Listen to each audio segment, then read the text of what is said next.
Welcome, my name is Jentri. I'm a seasoned beauty professional and licensed esthetician living here in Austin, Texas. I'm sitting here in my studio today. We're gonna talk about 12 beauty mistakes that inevitably age you, including makeup tips that are going to be flattering, especially if you are over the age of 40 like myself. Let's talk about primer first, because there's a lot of controversy over whether or not you actually need primer.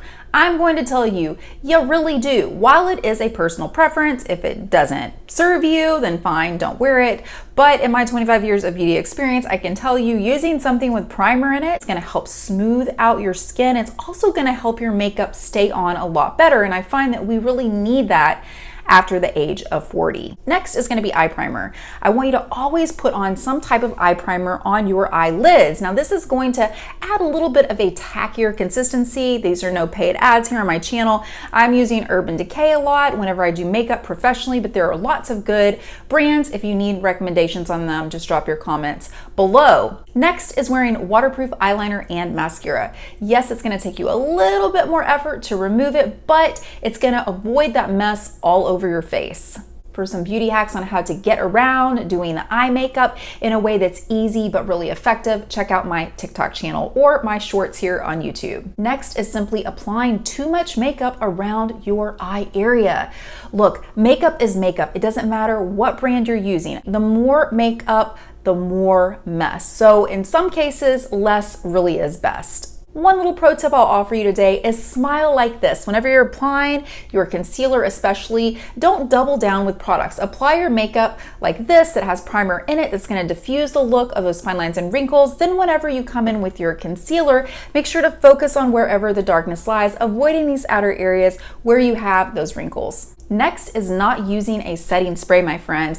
If your makeup tends to move all over your face, or especially around the eye area, I will not go a day without using setting spray. Now, if you don't like that feeling all over your face, what I recommend that you do is while your concealer is still moist, so I'm going to take some of your favorite setting spray. I'm using the Professional. That's one of my faves. There's tons of great ones out there. Spray a little bit in the palm of your hand or the back of your hand, wherever it's clean. And I want you to just take a little bit of it and just press it underneath your eye area while it is still drying. That's really gonna seal in that makeup with this agent that's going to keep it from moving all over your face. Next, the days of applying powder on your face all day long are over, or at least they end now, right? I'm gonna give you an alternative. Whenever you apply that powder all over your face, unless you're doing like a video shoot or something like that where you need that instant look of gratification, I want you to start using these blotting sheets. I'm gonna give you an example of what that looks like right now. You can get about 250 of these for like $7 and some change on Amazon. So you take a blotting sheet like this and you just press it over any areas where you're feeling like you're getting a little oily or shiny. Okay, now look at this. It didn't really look like my face was shiny, but look how much oil comes off. This is gonna be a lifesaver because inevitably when you keep putting that powder on all day long, it will lead to more oil and more shine. Next is not applying makeup in a lifting fashion. I'm gonna give you a very small example, but it makes such a big difference. I'm using my matte beige brow highlighter and I'm going to apply it right underneath my brow bone like this. And I'm just going to blend it in with my finger. You can use a brush also. This gives you an instant eye lift. So you want to do any type of makeup tip that gives you an eye lift. Look, doing it right here on the sides, it's also gonna give me a little bonus eye and face lift. Anything that prevents the appearance of your eyes looking downturned. And one of the biggest things that contributes to that is whenever you're applying eyeshadow and you're going to town like this, you have some spillage, you have some transfer. It inevitably always falls to the side here. That creates a downturned look. Look, you don't have to spend an hour on your makeup. You can still apply it quickly. You don't have to be so careful. And then you just come in with something like this that doesn't have any shine in it and just create a little line like this and blend it in. That is going to give you a really easy instant eye lift. I'm just going to do the other one to match. Voila.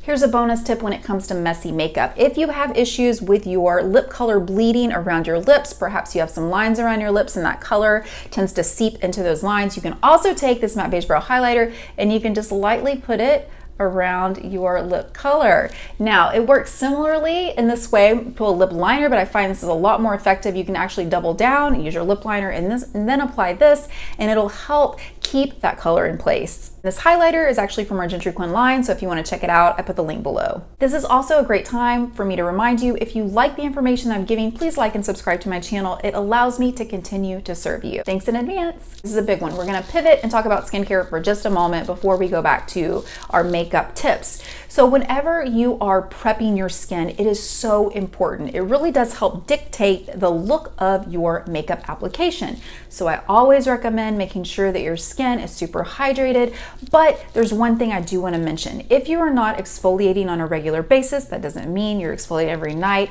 but you should be exfoliating at least a couple of times a week, depending on your skin type, right? And also incorporating something like a retinol, which is like a workout for your skin. Just as a reminder, retinol is not the same as an acid. They do two separate things, even though they work very synergistically together. Whenever you're using them, make sure you're alternating and using them on different nights. Here's a little pro tip for you. If your skin is too sensitive for acids or retinol, then look for peptides. Those are generally smaller in size as far as the molecular rate goes, the size, and it will help penetrate your skin and give you those anti-aging benefits like stimulating collagen. And here's another little tip for you. If you suffer from larger pores, often those are genetics, but there are things that we can do to decrease the size of our pores, right? The appearance, right? Because pores don't open, they don't close, and once they are a certain size, they're not going to permanently shrink. But there are some things we can do to help. Number one, you can use something with salicylic acid in it. That is oil soluble. It's going to help keep your pores super, super clean. Number two, don't sleep with makeup. Dirt and oil will only stretch out your pores, unfortunately. And again, you're not going to be able to shrink them down permanently once they're stretched out.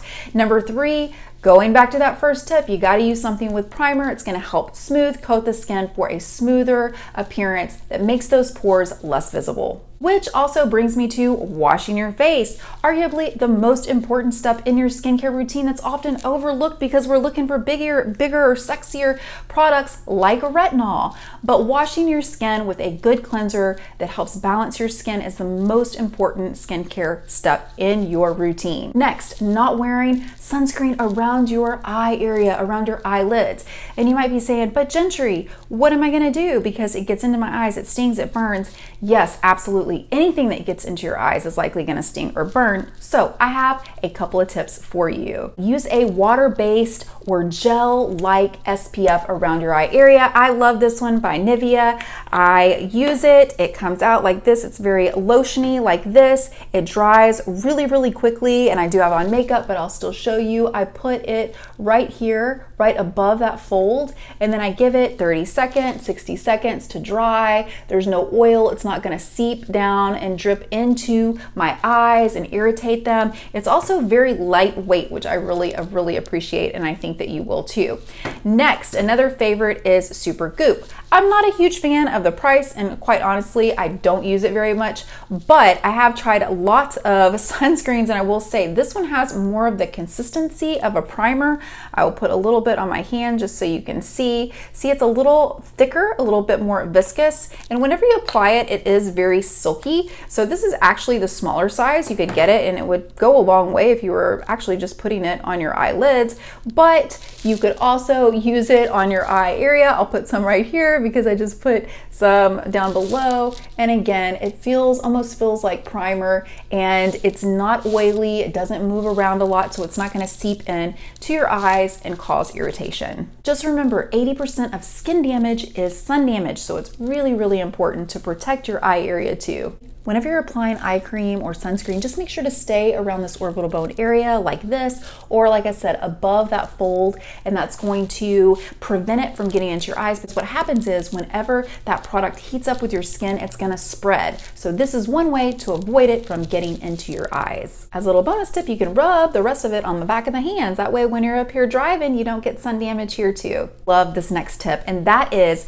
to make sure you're using the proper eye cream. And what I mean by proper is using the one that's the right fit for you. If you have dark circles and puffiness, for instance, You might use something like this with caffeine. This is I Dream of Coffee. It's from our line, but it helps constrict the blood vessels, so it's going to help with the dark circles and the puffiness. Other products that are also great for puffiness include arnica and aloe. They're wonderful anti-inflammatory agents. There's also other types of caffeine like black tea or green tea that you may have inside of your eye products that are going to be very pointed.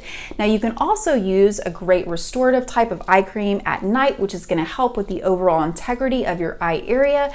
But my point is, if you have these eye issues and you work on using something before you put on your makeup that's going to help with the inflammation or the darkness, you can even use a cold spoon out of the fridge or an ice roller or something like that. That is going to help you out with your makeup look. It's also going to prevent you from using as much makeup. Also going to help your makeup glide on that much more smooth. Thanks for hanging out with me today. Remember, the more you know, the more you glow. Ciao for now.